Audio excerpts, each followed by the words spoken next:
नमस्कार, मैं हूं मनोज मनु। आप देख रहे हैं आंकड़े हमारे फैसला आपका। आज रूस के कजान से ड्रोन अटैक की ऐसी तस्वीरें सामने आई है जिसने दुनिया को अमेरिका के इतिहास में हुए सबसे भीभत्स, जी हां, सबसे भीभत्स 9/11 हमले की याद दिलाई। यह हमला ठीक उसी तरह हुआ जिस तरह से अमेरिका में 9/11 का अटैक हुआ था। कजान शहर की हाई राइज इमारतों में ताबड़तोड़ 8 ड्रोन अटैक हुए। इनमें साफ तौर पर नजर आ रहा है कि अलग अलग दिशाओं से आ रहे किलर ड्रोन हवा में ही इमारतों से टकरा गए। ड्रोन की बिल्डिंग से टकराने के बाद बड़ा धमाका हुआ।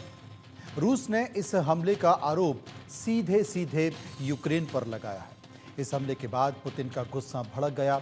जो पुतिन कल युद्ध विराम की बातें कर रहे थे, वो अब बदले की बातें करने लगे हैं। ऐसे में जाहिर है कि जंग की आग और भड़कने वाली है। एक तरफ फिर भीषण तबाही मचने वाली है, लेकिन इसके बीच रूस पर हुए हमले की चर्चा पूरे दुनिया में हो रही है।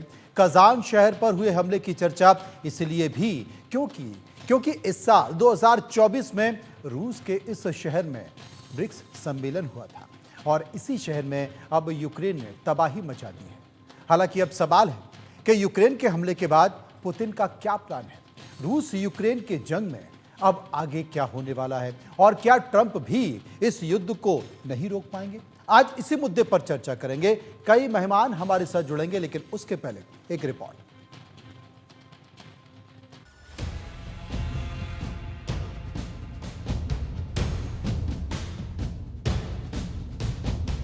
मॉस्को की कसम, कीव होगा भस्म। रूस में रोष, पुतिन लेंगे प्रतिशोध। वर्ल्ड वॉर 3 की माचिस, यूक्रेन पर होगी बारूदी बारिश। दुनिया 3 साल बाद ही सही जिस जंग के खत्म होने की उम्मीद जता रही थी, इन तस्वीरों ने उसके और भड़कने के सबूत दे दिए हैं। रूस यूक्रेन के बीच अब और मिसाइलें बरसेंगी। जमीन बारूद से और काली होगी। हवा में हर तरफ सिर्फ और सिर्फ बारूद की गंध होगी। 2 दिन पहले ही रूसी राष्ट्रपति पुतिन ने कहा था वो यूक्रेन जंग को रोकने के लिए तैयार हैं। इसके लिए ट्रंप से बातचीत करने को भी रेडी हैं। पुतिन ने यह भी बताया था ट्रंप और उनके बीच 4 साल से ज्यादा वक्त से बातचीत नहीं हुई है, लेकिन अगर ट्रंप चाहें तो वो उनसे मिलने को तैयार हैं। लेकिन 2 दिन में कहानी पलट गई, तस्वीर बदल गई और उसकी वजह ये ड्रोन स्ट्राइक है जिसका आरोप यूक्रेन पर लग रहा है। रूस के कजान शहर में शनिवार सुबह अमेरिका के 9/11 जैसा हमला हुआ। यूक्रेन पर आरोप लग रहा है उसने कजान पर 8 ड्रोन अटैक किए। इनमें से 6 अटैक रिहायशी इमारतों पर हुए। कजान शहर रूस की राजधानी मॉस्को से 720 किलोमीटर दूर है। सोशल मीडिया पर हमले के कई वीडियो वायरल हो रहे हैं जिनमें कई ड्रोन इमारतों से टकराते साफ नजर आ रहे हैं। ये ड्रोन सीधा जाकर इमारतों से टकराते हैं और फिर बड़ा धमाका होता है, जिन्हें इन तस्वीरों में देखा जा सकता है। इन हमलों के बाद कजान एयरपोर्ट को बंद कर दिया, स्कूल कॉलेज बंद कर दिए गए। किसी और हमले की आशंका के चलते एहतियात बरतते हुए आसपास की हाई राइज इमारतों को भी खाली करा दिया गया। कजान के मेयर ऑफिस ने जानकारी दी है ड्रोन हमले के कारण 3 जिलों सोवेत्स्की, क्रोव्स्की और प्रिवोल्स्की में घरों में आग लग गई। जिन इमारतों में ड्रोन हमले के कारण आग लगी वहां तुरंत ऑपरेशनल सेवाएं शुरू की गई। लोगों को सभी जरूरी मदद मुहैया कराई जा रही है। बिल्डिंग से निकाले गए लोगों को भोजन और रहने के लिए शेल्टर दिए जा रहे हैं। इस बीच ड्रोन हमले पर रूस के रक्षा मंत्रालय की प्रतिक्रिया भी आई है। रूसी रक्षा मंत्रालय ने दावा किया है रूस के एयर डिफेंस सिस्टम ने कजान शहर के ऊपरी एक यूक्रेनी ड्रोन को नष्ट किया है। Bureau report, India news.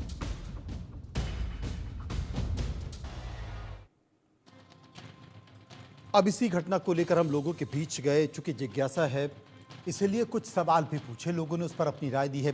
पहला सवाल जो हमने पूछा वो पहला सवाल है कि रूस के कजान में 9/11 जैसा हमला हुआ है, कई इमारतों से ये ड्रोन टकराए हैं। रूस यूक्रेन युद्ध कब खत्म होगा? 65 यानी कि 65% लोगों ने कहा यह अभी चलेगा। 19% लोगों ने कहा यह कभी खत्म नहीं होगा और 16% लोग इस पर कुछ भी कहना नहीं चाहते थे। सर्वे का एक और सवाल, रूस यूक्रेन युद्ध में भारत को किस ओर होना चाहिए, किसके साथ होना चाहिए? 37% लोगों का कहना था कि रूस के साथ होना चाहिए। 7% लोगों का कहना था कि यूक्रेन के साथ होना चाहिए और 55% लोग तटस्थ की बात कर रहे थे, यानी कि एक जगह खड़ा होना चाहिए, ना इसके साथ ना उसके साथ, आप बीच में रहो। और 1% लोग इस पर कुछ भी कहना नहीं चाहते थे। सर्वे का एक और सवाल, रूस यूक्रेन युद्ध ने दुनिया पर क्या असर डाला है? 32% लोगों ने कहा हथियारों की होड़ बढ़ी है, 30% लोगों ने कहा आर्थिक प्रभाव पड़ा है, 14% लोग परमाणु युद्ध के खतरे की बात कर रहे थे और 23% लोग दुनिया 2 हिस्सों में बंट गई है ये जिक्र कर रहे थे। 1% इस पर कुछ भी कहना नहीं चाहते थे। तमाम लोग मेरे साथ मौजूद हैं, डिफेंस एक्सपर्ट मेरे साथ मौजूद हैं। मैं चर्चा इस बात को लेकर करूंगा कि जो हुआ 9/11 जैसा हमला रूस पर हुआ, इसके मायने क्या है, असर क्या होगा, आखिर यूक्रेन ने ऐसा क्यों किया, जेलेंस्की का प्लान क्या है, और अब शपथ लेने से पहले ही क्या ट्रंप जो चाहते थे कि दोनों देशों के बीच तनाव कम हो, दोनों देश एक टेबल पर बैठकर इस पूरे मामले को निपटाएं, क्या उन उम्मीदों पर पानी फिर गया है? क्या बाइडेन प्रशासन सफल हो चुका है? चर्चा करेंगे। Group captain retired DK Pandey defence expert मेरे साथ मौजूद हैं, विंग कमांडर प्रफुल्ल बख्शी साहब मेरे साथ मौजूद हैं, डिफेंस एक्सपर्ट हैं, कर्नल रिटायर्ड दिनेश नैन विदेशी मामलों के जानकार मेरे साथ मौजूद हैं। सबसे पहले मैं बात करूंगा बख्शी साहब के पास। बख्शी साहब, मैं आपके पास आना चाहता हूं क्योंकि बड़ा गंभीर मसला है। ट्रंप शपथ लेने से पहले, कार्यभार संभालने से पहले इस बात के संकेत दे रहे थे कि मैं चाहता हूं कि साहब रशिया और यूक्रेन के बीच जो तनाव चल रहा है, जो युद्ध चल रहा है, यह खत्म होना चाहिए, अब एक नई सुबह निकलनी चाहिए। और जेलेंस्की ने भी कुछ इसी तरह के संकेत दिए। इसके साथ साथ पुतिन भी ये बोले कि भाई 4 साल से मेरी ट्रंप के साथ कोई बातचीत नहीं हुई है, लेकिन अगर ऐसा है तो मैं बात करने को तैयार हूं। लेकिन यूक्रेन ने अगर यह किया, आखिर सबसे बड़ी बात है कि 1300 किलोमीटर रूस के अंदर, रशिया के अंदर ये ड्रोन आ कैसे गए, ये हमला हो कैसे गया, ये बड़ा सवाल है। और क्या असर पड़ेगा, बख्शी साहब ये बता दें। थैंक यू मनोज भाई। ये जो हमला है आप देख रहे हैं, वाकई में ही आपको 9/11 की याद दिलाता है। पर अगर आप ध्यान से देखें, ये ड्रोन जो है वो नॉर्मल ड्रोन नजर नहीं आ रहा जी। ये ड्रोन है वो ओरिजिनल जो ड्रोन्स बनते थे, एक नॉर्मल फाइटर एयरक्राफ्ट को रिमोट कंट्रोल से फ्लाई किया जाता था। इसकी स्पीड ज्यादा थी और उसके बनावट, खैर मेरा एंगल देखने का डिफिकल्ट होगा तो बात हो सकती है, पर ये जो अटैक हुआ है, ये अटैक इसलिए हुआ है कि ये लड़ाई को खत्म नहीं करना चाहते। जब रिहायशी इलाकों पे जिस तरीके से ओस्मा बिन लादेन के लोगों ने अमेरिका में अटैक किया था, उस तरीके का ये अटैक दिखाई दे रहा है। इसका मतलब है इस समय जो अटैकिंग पार्टी है और जो उसको सपोर्ट कर रहे हैं, वो नहीं चाहते इतनी जल्दी युद्ध खत्म हो। तो ट्रंप साहब जो भी सोच रहे हैं, जब तक वो सियासत में नहीं आते तब तक उनको ये देखना पड़ेगा। अब वो चाहे जो भी मर्जी स्टेटमेंट बनाए, पर एट द मोमेंट रियलिटी ये है। दूसरी बात मैं आपको ये बता दूं कि जितने आर्म्स मैन्युफैक्चरर हैं, उनको कोई चीज की परवाह नहीं है, उनको अपना प्रॉफिट देखना है जी। और इस समय नेटो कंट्रीज और अमेरिकन डिफेंस इंडस्ट्री और नेटो डिफेंस इंडस्ट्रीज में एक किस्म से संघर्ष चल रहा है, अब प्रॉफिट गेन करने का। ये बातें जो है ये ठीक नहीं लगती, क्योंकि चारों तरफ एक ह्यूमैनिटी को लेकर वातावरण बना हुआ है, पर बात असल में ये नहीं है। अलग बात ये है कि ये लड़ाई को जारी रखना चाहते हैं, तभी तीसरा साल आ गया है और लड़ाई जारी है। इसको इस तरीके से खत्म नहीं होगा। और जो आपने आंकड़े बताए वो एब्सोल्युटली करेक्ट है कि ये लोग चाहते हैं, जो लोगों में जो लड़ने वाले चाहते हैं कि लड़ाई होती रहे। ये इसलिए है कि वो रशिया को मिलके नीचा दिखाना चाहते हैं, पर इस समय टाइम बिल्कुल कम है। जो अमेरिका है कि सत्ता बदलते बदलते जितना कर सकता है वो करना चाहेगा, और वो जितना करना चाहे वो करना चाहेगा। लेकिन असल में ये तो संकेत साफ है कि ट्रंप आने वाले हैं, बहुत सारे लोगों की अपॉइंटमेंट भी हो गई है, चाहे वो खुफिया एजेंसी हो या तमाम सारी चीजें हो। लेकिन जो सबसे बड़ी बात है, हर बार इस बात का जिक्र किया जाता है कि भाई अमेरिका में राष्ट्रपति का चेहरा कोई भी हो, लेकिन उसकी जो कूटनीति है, उसकी विदेश नीति है, वो कभी नहीं बदलती है, वो वहीं की वहीं पर रहती है।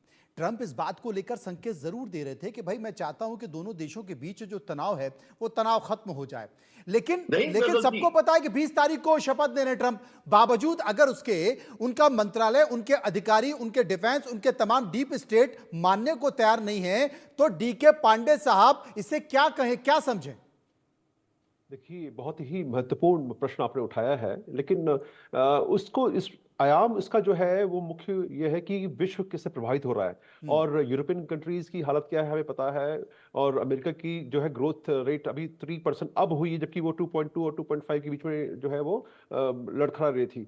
तो इन सब के बावजूद भी अगर अमेरिका को होश नहीं आ रहा है और वो अपने मंसूबे जो है वो पूरे करना चाहते हैं, और सबको पता है कि 20 जनवरी के बाद ऐतिहासिक परिवर्तन होगा, अब क्या संभावना हो सकती है? युद्ध जारी रहे नहीं रहे, आंकड़े आपने बताया कि सबको लगता है और सही जो है वर्तमान परिस्थिति में जिस प्रकार से चीजें आगे बढ़ रही हैं, लगता है कि युद्ध अभी और चलेगा। आज 1032वां दिन है और उसके बावजूद भी कहीं जो है शांति की दूर दूर तक कहीं खोज खबर नहीं आ रही है। लेकिन मजबूरी की बात यह है कि राजनीतिक उथल पथल जो है बाइडेन और उनकी टीम जिस प्रकार से हैंडल कर रही है वो एक बहुत ही हतोत्साहित करने वाली है।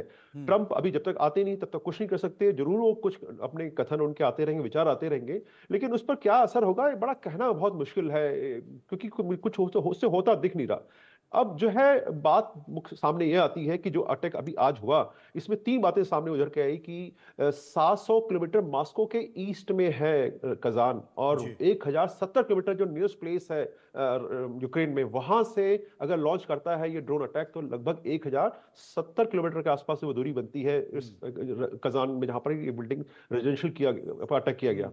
तो ये बहुत ही महत्वपूर्ण पॉइंट है। दूसरा पॉइंट जो देखने का है कि पहली बार जो है रेजिडेंशियल अटैक पे इतने सारे अटैक एक साथ किए गए। अभी तक तो मिलिट्री टारगेट्स पे अटैक किए जा रहे थे। हाँ, ऐसा नहीं कि जो 1000 दिनों में सिविलियन टारगेट्स को नहीं अटैक किया गया, बिल्कुल किया गया। और यूक्रेन में हमने डोनबास के इलाके में देखा कि किस प्रकार से जो है सिविलियन टारगेट्स को अटैक किया गया। लेकिन इस